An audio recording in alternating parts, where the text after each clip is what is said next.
MK Aftermath is an expansion add-on to Mortal Kombat 11, opening up new gameplay possibilities and features now the game has officially passed its 1-year anniversary. Aftermath refers to the extra chapters coming to the main story mode of Mortal Kombat 11, picking up exactly where we left off at the game's original story ending. 5 new chapters will be added, focusing on what happens next and enabling the players to play as the new characters originally not in the game's original story mode. Not only that, but we'll also see the return of a familiar kind of finishing move.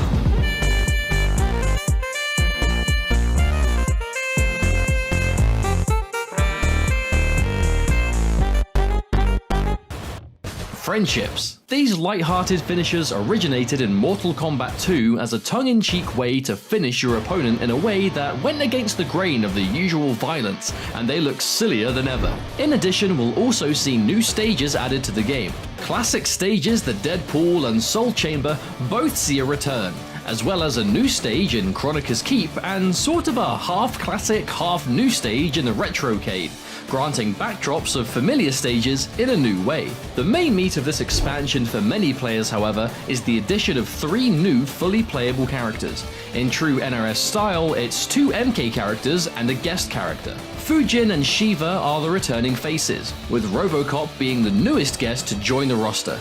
At this point, we've seen snippets of gameplay from all of them, so we can assume some bases for what they'll do in combat. Fujin is fast and flashy, utilizing his Wind God powers in almost every attack he has. He looks to be high octane with a lot of style behind his attacks. We've already seen many of his old school special moves return, so it's going to be interesting to see how he pans out once players get their hands on him. Fun fact, this will be Fujin's first playable appearance in 14 years in a Mortal Kombat game, as the last time he was playable was Mortal Kombat Armageddon, which came out in 2006. Sheeva is a grappler through and through.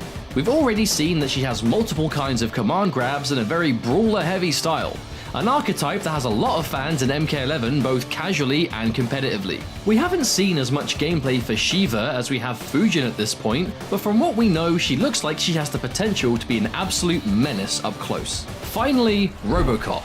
The future of law enforcement is looking rather familiar on paper, as he not only features weaponry we've seen him sport in his films, but also some recognizable specials from MK Cyber Ninjas, Cyrax and Sector, within the bombs, rockets, flamethrowers and more, with other guest characters being shown a lot of respect to their source material in not only visuals but gameplay as well. It will be interesting to see if RoboCop continues this trend. So the biggest thing to touch on about that Aftermath video that you just watched is that the whole thing was captured and put together before Aftermath actually released.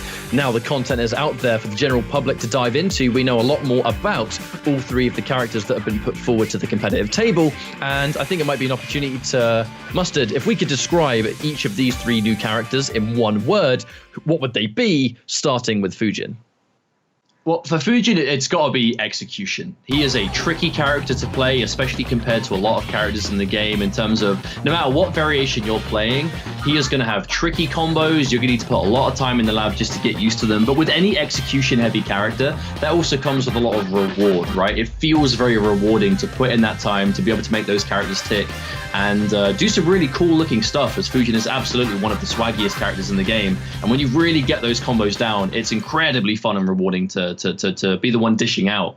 Sheeva, it's got to be mix-ups, in my opinion, because Variation 1, it's about full screen unblockables. You've got the classic stomp that, of course, is very tricky to deal with. Variation 2 is that raw strike throw game that MK11 is so fundamentally strong with as a game, and she gets big payout with the damage, and of course her throws, you get a lot of pressure from them. And then Variation 3, it's just, again, that tried and true NetherRealm overhead low mix-ups, right? An overhead special you can throw out whenever you want, and a low special as well. Both incredibly hard to deal with and very oppressive mix-up wise. But what would you say for RoboCop?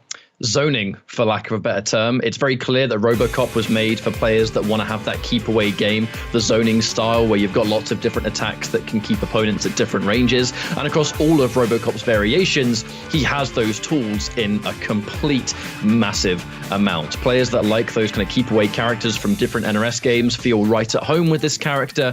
He's got some pretty basic combos, so he's not exactly execution heavy either. It is pure range and pure keep away. Variation 1 has got, fun fact, one of the absolute best command grabs in the game, which also helps a great deal when you're up close. So depending on utility, RoboCop is all about keep away. PlayStation